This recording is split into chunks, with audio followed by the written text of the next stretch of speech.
哎呦我的妈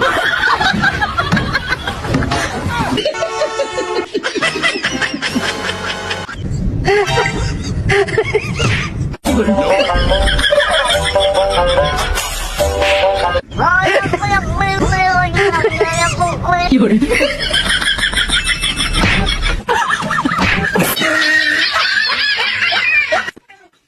এত হাসার কিছু নাই। আমরা বর্তমান যুগের আধুনিক বউ, মোবাইল ছাড়া আমাদের চলেই না। সবার যেহেতু চলে না, আমাদেরও চলে না। আমরা মোবাইল নিয়ে থাকি এবং এই মোবাইলের মাধ্যমে আমরা ভিডিও করি এবং ভিডিও দেখি এবং ঘরে থেকে আমরা